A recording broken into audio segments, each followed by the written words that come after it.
You are up in kills and your levels ahead, and somehow the game still seems losable. If you've ever been in this position as a jungler, this video is for you. Today we're breaking down how to close out games properly with a Veigar jungle coaching session. We'll look at smart pathing, objective control, and decision making that lets Veigar do what he does best, kill everyone. I think that if you look at your bot lane, like you said, you're pathing to them. They are a bot lane that also likes the fact you're playing for like Drakes, because the one thing that Morgana and MF can do is like push and poke. So that's nice for Drakes as well. For the 1v1 versus Jax, like most of these champs like Viego and Xin Zhao, those auto attack reliant AD junglers, like Jax's purpose as a jungler is not a fast clear, it's his 1v1, you know? It's a good stat check and 1v1 champ. Eventually he becomes kind of irrelevant unless he gets really strong, but once he has like Triforce, it's like his major spike, and then after that it's just kind of whatever unless it's really fed. So yes, you definitely want to avoid him, and you're not gonna beat him 1v1, but eventually you will get to the point where hopefully you get strong, that you can just kind of either flash his E and then kill him that way, because he doesn't get much stronger in jungle, because his clear doesn't really get better. Whereas Jax is just like, his first clear is pretty bad, like it's not like his Karthus or Syra or anything like this. His first clear is just whatever, and then it just keeps being whatever, so definitely you don't want him to do anything early game. So with this in mind as well, like what I said about the clear, and the fact Jax is also popping down, right? Is like, now your first gank of the game, you have to be very careful with, you know? Because if I know he's popping down, and now he's gonna be counter ganking me, and I'm gonna get fisted, what's more important to me is, what I can do is instead go for top grab. I can give them a ward, and I can just go top grab. You know? And then I can actually like play the game, because again, you should be going into this game avoiding Jax, and with the info you have, because of the level 1 invade, which was good, so that we can have info, right? I know he's clear. So now, you wanting to gank is a bit weird, I think. Like, what makes you want to do this gank? Because to me, I feel like I'm just faster than...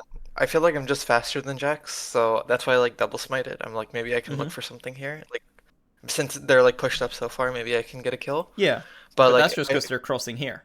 If I fuck around too long, then I probably... Because the reason I'm asking, right, is because the reason for the gank is what's important. Let's say they're like laning normally here. You can't gank, because it'll take too long when Jax comes. Because like, now you're starting to gank them. Like here, she does this. Then it doesn't matter where Jax is, right? But let's say now Tristana didn't jump. If Tristana's here now, with jump up, and you start to try to gank them, your whole game is fucked there. So that's why I don't like this. Because I would be here now, trying to like go to top grab, you know, and just avoiding the Jax, because he's gonna go bot grab, right? And then I would be like, oh, what the fuck, she jumped, and then I would just go on her. But you're trying to actually gank it. If Tristana is here now and you chase them, Jax is just gonna come, and you're gonna get pushed away, and Jax is gonna get double scuttle. Right. You see what I mean? Yeah. What's more important for the game here is this bot crash. And if you are Tristana now, what are you thinking in game if you're Trist? Oh, you want to freeze this wave, right? That's coming in. Yeah, or at least all in, right? If they try to crash. Right. Like, yeah, because they haven't based yet. Yeah, like everybody that plays lane, like this is how laners think. Everyone that's laning here, it doesn't matter the matchup. It really doesn't matter. If someone is like this, and they need to crash, and you arrive to lane, you're fighting them. Okay. Yeah, for sure. So when I see this, and I know you want to invade him and punish him, but I think that normally you would want to go here, right? But because he wasted a lot of time, you can just gank for free as well. You know? And I would gank here, bot. I would gank bot or push out. But I don't think invading here is good. The most reward you will get here is like 1 blue buff off of him, but that's not worth it. Look, you get 1 blue buff while having these 2 camps up then, before you get there. While your bot lane is always going to get jumped on here, because they're hard stuck pushing. It's way better if you now just go and help them push. Imagine now you just walk up to the lane, you just smack away with them, because you don't want to spend a lot of time. You want to arrive topside, yes? Yeah. I know you want to punish Jax, but think about it like this. Jax has punished himself because he did a terrible clear, and if he now goes here and starts clearing this, you can just go with XP and item advantage, take this, and just invade him on top side if he's stuck doing this now. You know? Or I could just gank bot again because he should be top side. Yeah, that timer. you can do a lot of things. Yes. Yeah, and the wave would be shoving because we Yes. shoved it. Like okay. He can't get this time back. He can't just spawn in seconds, right? Right, yeah. So he's already behind in time. So the only way that he can spawn in seconds is if you waste time. Does that make sense? Yeah, that makes sense. Yeah. I don't even know if this play works out. I haven't seen this in forever. I think it does, though. I mean, there's no way it doesn't. There's no way it doesn't. Yeah, no. Munkes. That is so nasty. There's no reason it should be this hard. Yeah. I think I'm good pretty habit. shit at playing FI ganks. One good habit to have as well though is like when you enter this fight, like remind yourself about like sums, like from earlier fights. Like look in the chat, for example. Like I'm not sure if you remember their sums, because like if you scroll up the chat while you're like walking, there's a good habit to have in my opinion. Like just open up the chat and just scroll it real quick to just remind yourself. Yeah. Can be good. Yeah, I was not paying attention, bro. I'm just like ooga booga running. Yes. Yeah. Are you hard stuck and you feel like you can't do anything? But bro, if Akalitex kills, I can't do anything! Join my Ko-fi today and I'll watch the replay. Please watch replay on stream. Yeah, now with all the time spent, now doing Drake feels worse as well, you know? Yeah, because now all my camps I are actually gonna be up and thought stuff. this was a terrible mistake. Yes, because I I'm would... like MF Yes, exactly. and like Talia has ult, and if Jax was like, if I spend my timer, right? If I spend my timer to do this and then also kill them, and I'm doing solo Drake, I would never do Drake. Right, yeah. If this is like I kill them here and we pushed bot and they're like leashing it with me, I don't mind. But when I've spent so much time and then I finally kill them and my team needs to base, I'm not doing Drake. Because I'm gonna have to do it solo and it'll take so long, and I just wouldn't do it. Because you're gonna see now how this will punish you. Because now you finish it, and then now you arrive in base, you have all your camps up, you don't even base. Grubs is spawning, you still haven't based. Yeah, it's so awkward. I'm like, oh, I need to get my camp. Yeah. Exactly. No. I'd much rather I think now... I need to take like the L and just...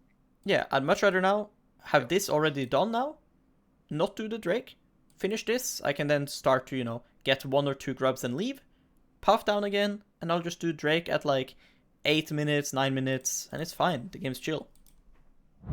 It's never gonna happen. Yeah. Yeah, okay. Didn't Jax already E? Yes, he did. If Jax starts the fight with E, you should not be so panicked. Like, this is not really how you want to play Jax. Obviously, he failed his E as well, right? But ignoring the fact he failed his E, when a Jax starts spinning and then jumps to someone, he's pretty weak. Yeah, okay. Yeah, he doesn't have his main tool, yeah. Yes. Don't look at that E. that ult. Yeah, but like, you should not be panicked here about like, oh, I need to flash and take this. Yeah, okay. Then you just don't understand Jax, you know? Right, yeah. Because like on top of this guy is weak. This guy's weak in general, and now his champion is weak. Like, there are certain things that someone can do on a champion that makes them go weak. Let's say Jarvan. If Jarvan is EQing to get into ult range, he's now weak. Yeah. Yes? Yeah. He'd much rather flash ult you and then EQ you. That's how he's strong. Yeah. Right. Yeah. So if Jax opens with E and then just jumps on someone, he is already weak then as a champ. So he's now gonna have to be really fed to kill you. Because you're playing now as if he's strong, and then you're insta like flashing to get this fast, but you can just walk it off. He is doing nothing. Right.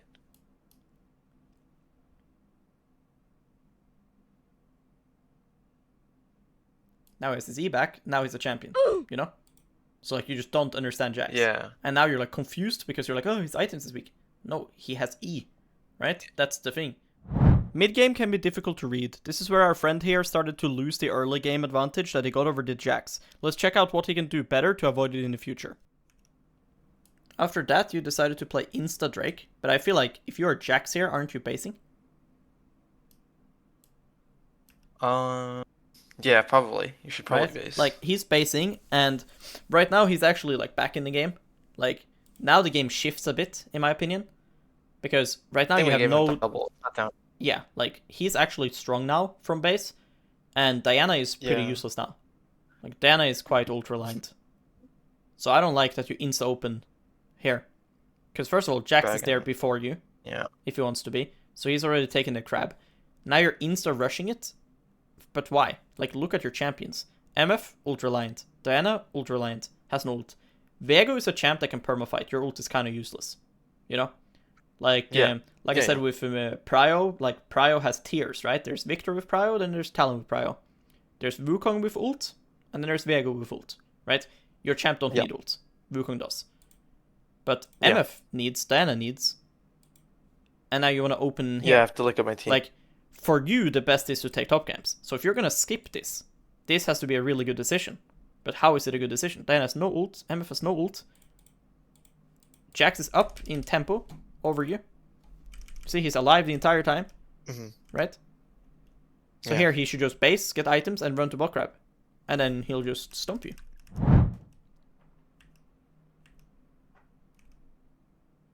And don't stand on top of your team. You are useless. Like, it's fine to lose this Drake, just win the fight at least. So don't, like, tilt too much and just go here. Just stand here. Okay. Like, Diana is standing here with ult up in 5 seconds. You think this Talia will go in here? I can tell you as Talia player, I'm not going in here. Yeah, no. So don't click on top of your team. Like, it's so like, you're here, MF wants to hit the Drake and help you get it. And then you W out and stand on the MF. So you troll both of you. Instead, what should happen is, you should just be standing here, hitting the Drake. Talia should have to lock herself into the pit to combo you. If that happens, and Yasuo ults you, they're both stuck in the pit, right? And they're solo ulting you and solo comboing you. And your MF is autoing and Diana can easier play. Also, this E isn't covering like this, right? It's also going to be like this, which makes Diana angle easier as well. Yeah. Like, when you are half health, no ult, hitting Drake. I'm just bait, yeah. Exactly, you are useless. It's not your job to do this fight.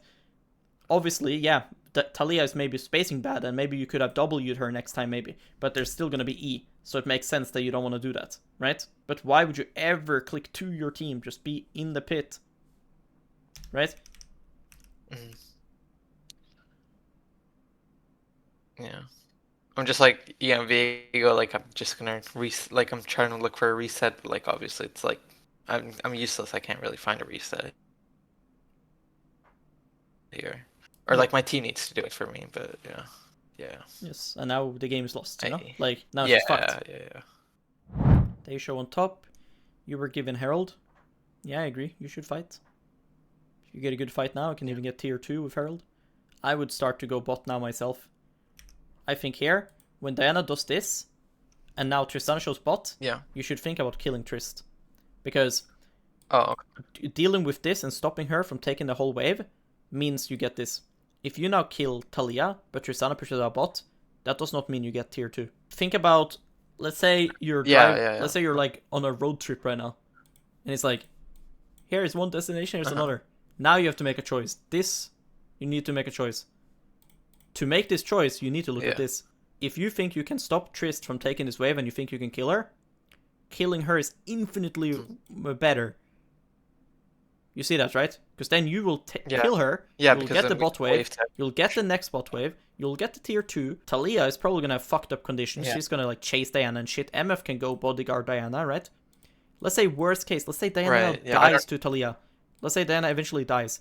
You are still getting fucking tier 2 solo as Veigar. That's really good. So we can't make this decision to go on Talia without considering the other option. Because this... Right.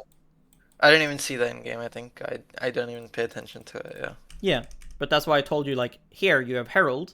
They are showing top. First thing on your mind should be the tower on the opposite side of them.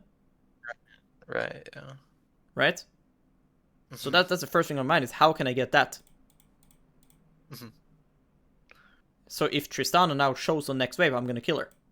That's always how I'm thinking if I'm playing Nocturne, Viego, Shaco, Rengar, Kha'Zix, Talon, Zed. anyone that can 1v1 Tristana here, I'm going bot. It doesn't matter if Diana dies, I don't care. It's way worse to help Diana if it means Tristana cheats this wave away from you. Also, if Tristana wants to be disgusting, she can just keep pushing too, and just get the tower as well. Yeah, and that's like that's so illegal. Yeah. Yes. Yeah, but she can just do it. I would do it if I'm Tristana here, Yeah. and you show on Talia. Yeah, I might die eventually. I don't care. I got so much gold. And I stopped you from getting tier 2. I can't play the next fight with mindset that I can die, because sometimes dying is fine. Like, let's say there is 2 minutes until soul fight or something, and enemy is like really fucking fed carry. So you just flash on them for fun, to die, to make them use flash. That's fine. Not bad. Because they don't have flash now for soul fight. You know? But in game right now, you should be thinking, if I die, that's Atakan. So I have to play this like KDA player. So taking this and ulting out, that would be KDA player, which would be good here. But instead you're like, I'm gonna try to kill Renata. Yeah. And unlucky, I'm dead. And now I hope they don't go Atakan. I hope they don't go Atakan. Oh shit, they're going Otacon. Oh, what the fuck? They did Atakan. Ah shit, that's pretty fucking bad. Ah fuck, guys. Oh no. Yeah.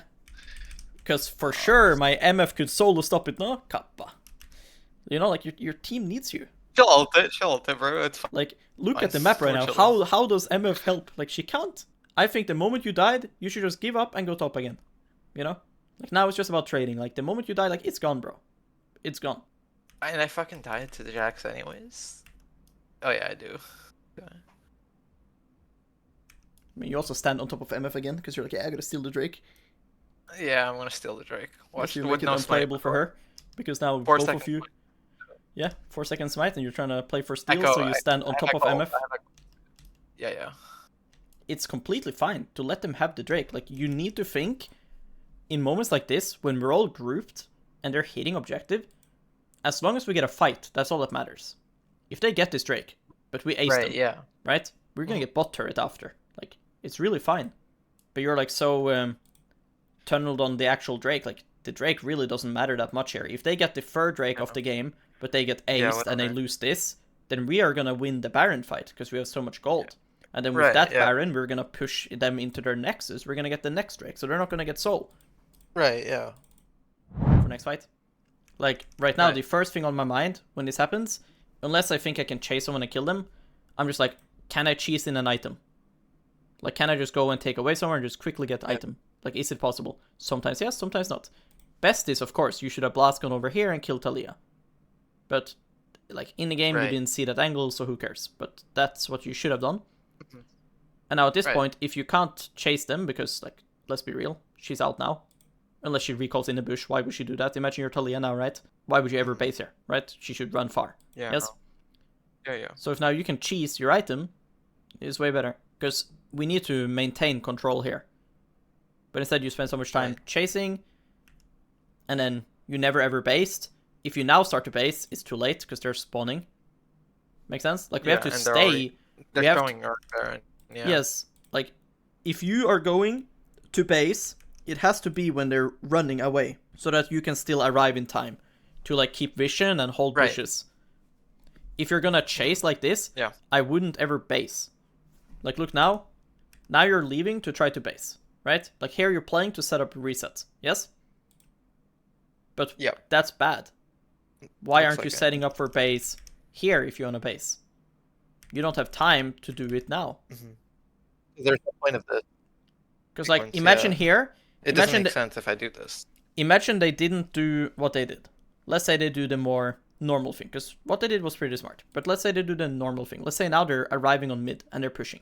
And you're taking this and basing. They're going to clear everything, and we're going to have to face check them. And we're going to have to face check them just because you're spending all of this time doing this. When instead, you could just be like, oh, I'm one wave off of death downs. You can just already know this. Clear the top wave and base. And then they can't cheese Baron. And they can't get tempo, they can't get vision. But like I said, this somehow could we're be behind good. tempo after kill. Yeah, this could be a good play. But then I wouldn't ever base. I don't believe you can do both without significantly hurting the game. You know? Right. Hopefully you have learned a lot from this coaching session. Remember that it's not about forcing fights everywhere in the map, it's about patience, clean decisions, and choosing the moments where your advantage can be snowballed into a win. If you've enjoyed this breakdown and want more jungle-focused guides, make sure to like, subscribe, and drop a comment letting me know which topic you want covered next.